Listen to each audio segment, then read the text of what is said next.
Welcome to my channel. السلام علیکم۔ ایک چھوٹا سا گاؤں تھا جہاں رات کا سکوت گہرا اور خاموشی طاری رہتی۔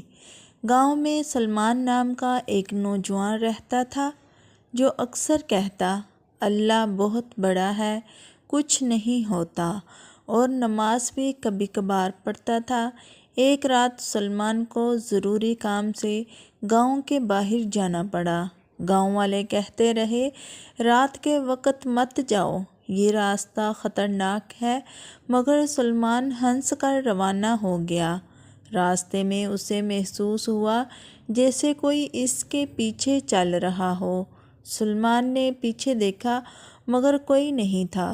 تھوڑی دیر بعد دوبارہ قدموں کی آواز آئی، اس بار وہ زیادہ قریب لگ رہی تھی۔ ایک گہری آواز آئی، تم اللہ کو یاد نہیں کرتے؟ سلمان کا دل زور زور سے دھڑکنے لگا۔ اس نے فوراً یاد کیا کہ اس نے ابھی تک بسم اللہ بھی نہیں کہا تھا اور نہ ہی کوئی دعا پڑھی تھی۔ ڈر کے مارے سلمان نے کہا، استغفر اللہ، اللہ مجھے معاف فرما دے۔ اس نے فوراً آیت الکرسی اور کچھ چھوٹی دعائیں پڑھنی شروع کی۔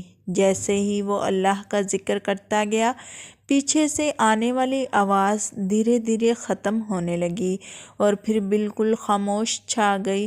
صبح سلمان گاؤں واپس آیا، مگر اس دن سے وہ بدل چکا تھا۔